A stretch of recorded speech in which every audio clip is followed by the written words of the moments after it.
Wealthsimple posted on their Twitter feed the top 10 most traded stocks on their platform for 2020.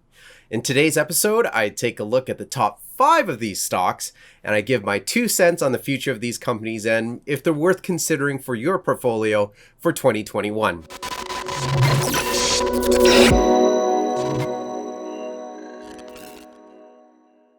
Hello, you wonderful people out there. My name is Chris, and welcome to the Business Report Show, where I give my non-professional and non-expert insight about the world of business and investing.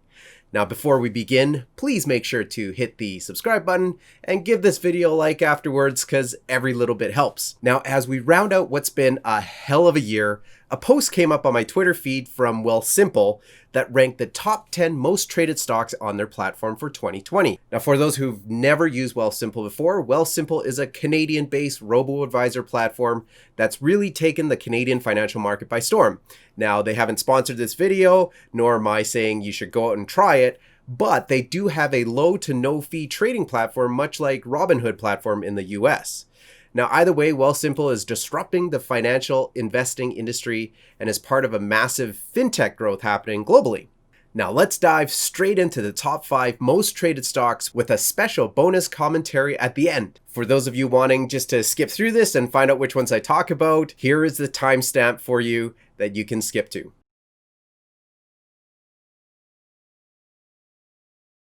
Coming in at number 5 is Suncor Energy. Suncor is the 4th largest energy-related company in Canada behind the likes of Enbridge Pipelines, TC Energy, and Canadian Natural Resources Limited. The Canadian industry has been struggling over the last 5 years as world oil prices continue to drop with an abundance of production that has outpaced demand. As Canada is not part of OPEC and the province of Alberta is the central location for most of the Canadian oil production, the province itself is quite landlocked. So Canadian oil is typically sold at a 15 to 20% discount from WTI price. Now, because of this, the break-even point for most Canadian oil companies is significantly higher than their global counterparts. Suncor started the year on a very positive note with an increase in their quarterly dividend by 11% and an announcement that their 2019 financials brought in a new record of $10.8 billion in funds from operations. One of the reasons why Suncor is able to generate a considerable amount of cash flow is because they've been in the Canadian oil production industry for close to 70 years.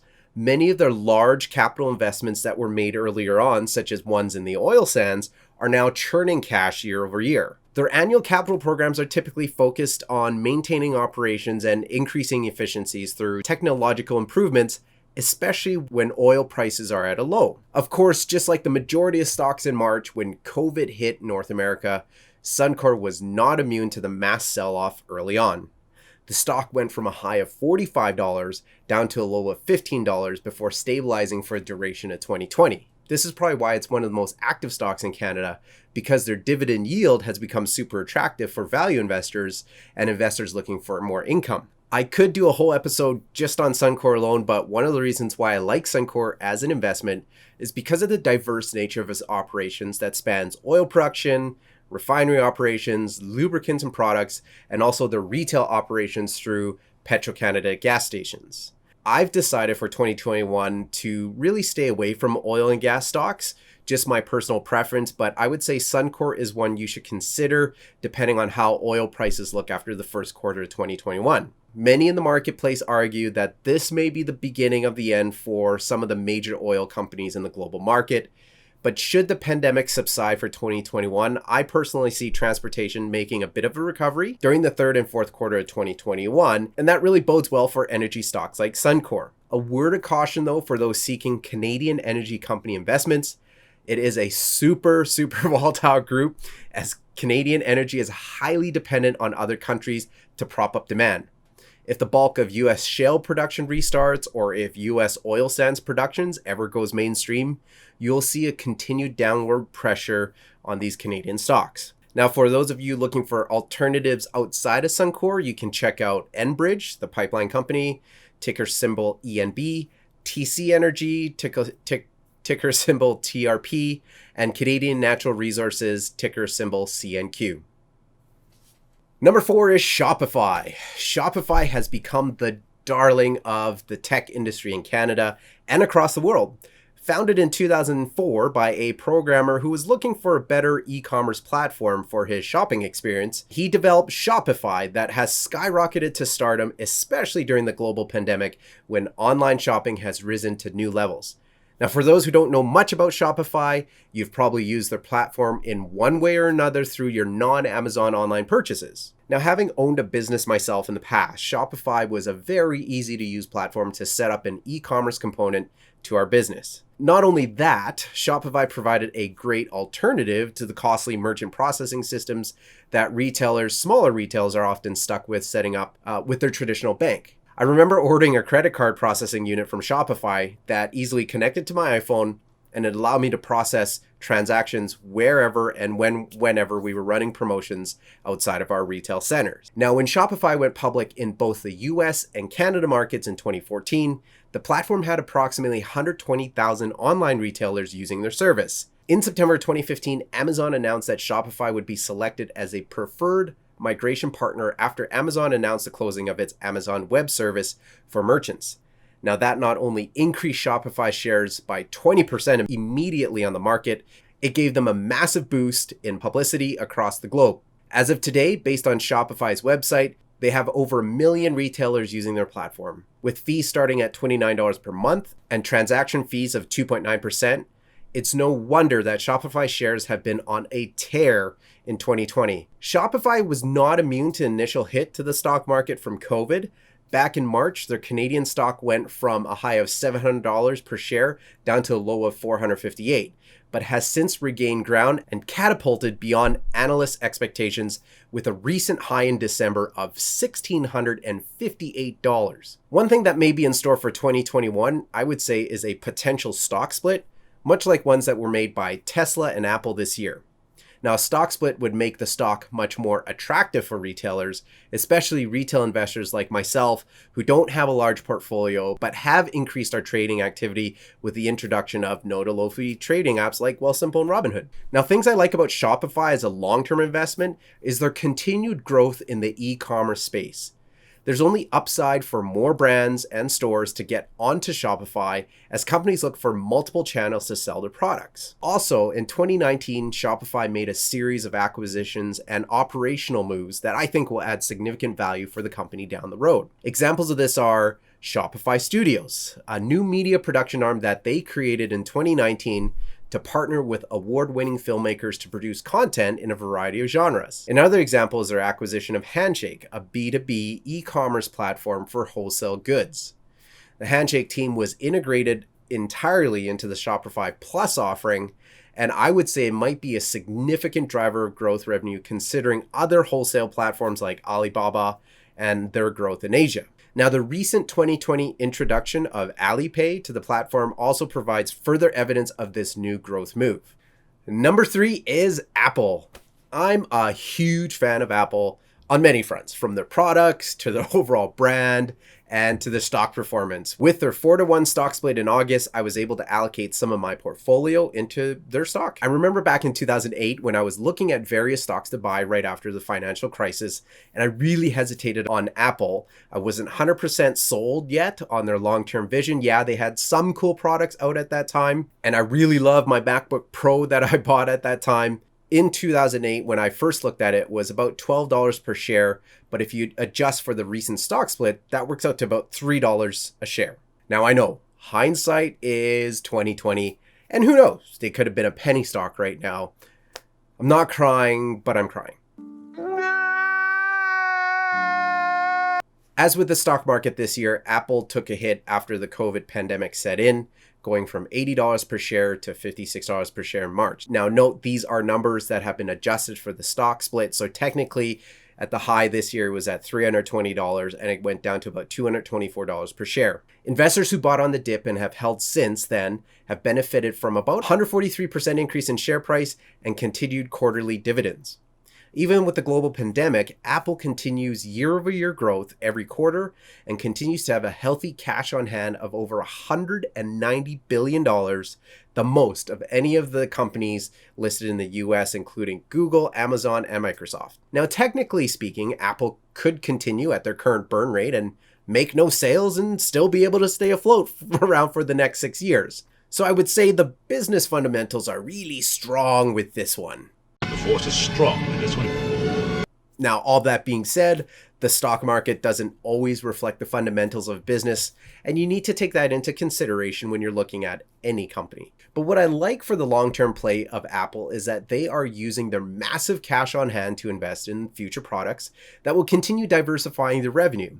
One example is their Apple TV Plus content, where they are creating Apple original content that audiences will need to subscribe to their platform to view. Luckily, I upgraded to an iPhone 11 this year, and I have 1 year free subscription to Apple TV Plus. And the shows are definitely high quality and super captivating. Now, the subscription price for Apple TV Plus is $6 Canadian per month. It isn't totally outrageous, and if you think about the base of loyal Apple customers, this will become a very lucrative source of income for Apple for the future. Services such as Apple TV Plus currently accounts for 20% of their entire revenue base, with hardware sales such as laptops and iPads accounting for 50% in 2020. What is super exciting, especially for tech nerds myself, is the recent introduction of Apple's own computer processors utilizing the ARM architecture. And the first chip they came out with was the M1. If you've seen the review videos of the new M1 powered MacBook laptops, you'll know what I'm talking about, with a massive increase in processing power, a massive increase in battery life for the laptop. And this is only the beginning with this new chip. Rumors of 2021 release of the next generation M1 chip, which a lot are calling the M1X, which is slated to go into the MacBook Pro, I believe will be another massive injection of revenue for Apple, as tech users will be flocking to upgrade their systems. Trust me on this, as a video editor looking at those review videos, I can't wait for the M1X chip to come out. Now, aside from me just being excited about the product, historical new product releases with Apple has always come with a bump in revenue, which also leads to a positive trend in their stock price. Now, last but not least, there are rumors of a potential Apple electric car. I'll leave that to a future video for a more in-depth discussion on this possibility. Number 2 is Tesla. I talk about why Tesla is a good long-term play in my last video, so I won't go too much into why I'm looking forward to Tesla in 2021. So I'll have a link pop up somewhere up here, or I will definitely include it in the description for you to click and look at my commentary on Tesla. Now, what I will say for the purposes of this video is that Tesla's stock price was up close to 700% this year alone due to many factors, including their continued positive growth trend, their profitability, and recent listing on the S&P 500.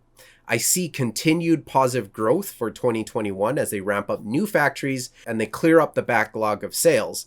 But it's hard to say if we're going to see a similar jump in share price for 2021, although there are some reputable investment banks out there predicting that Tesla may even hit $2,000 per share soon. From a technical standpoint, Tesla doesn't make sense to a lot of analysts who try to place Tesla into traditional market technicals such as price per earnings or comparing how many times per earning Tesla share is trading at compared to other automotive companies. It just drives them nuts, and it drives me nuts when they talk about it.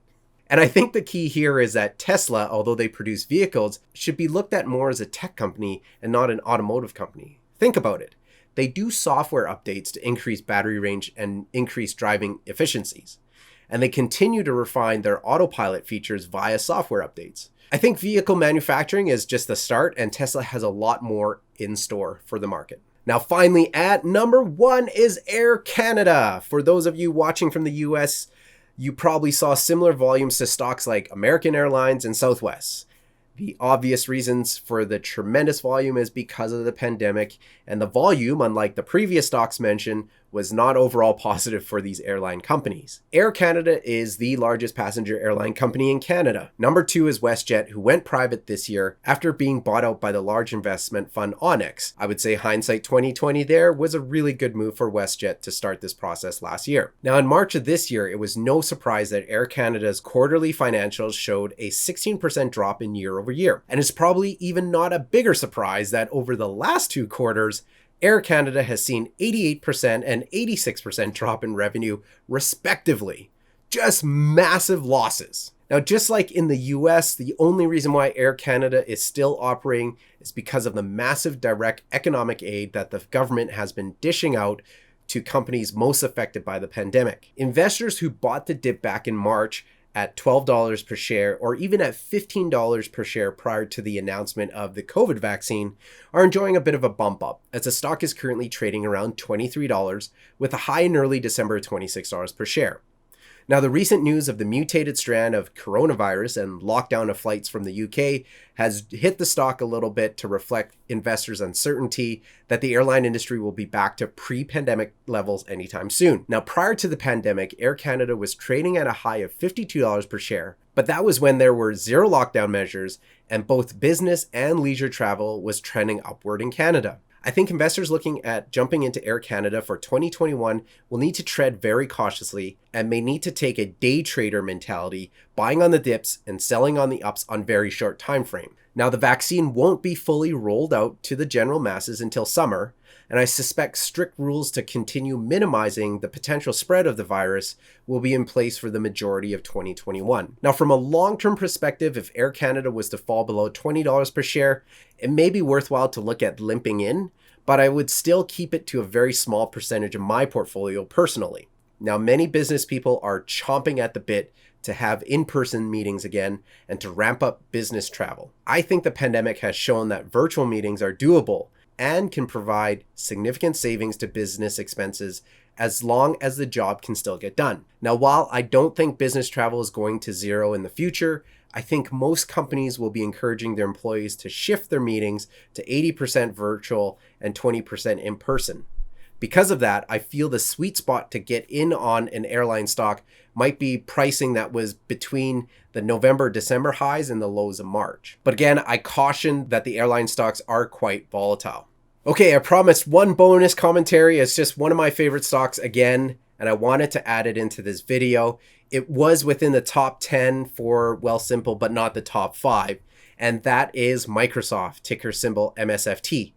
So Microsoft opened 2020 at $160 per share and will end in the range of $220 to $225 per share, making an approximate 40% return on the stock if you held it through the entire year. Now, earlier in the fall, Microsoft hit a 52-week high of $232 as there was a huge run-up on tech stocks during the fall, and Microsoft benefited from that investor fervor. Their quarterly financials throughout the year have been very solid as well. Q1 revenue at $35 billion, a 14.5% increase year over year.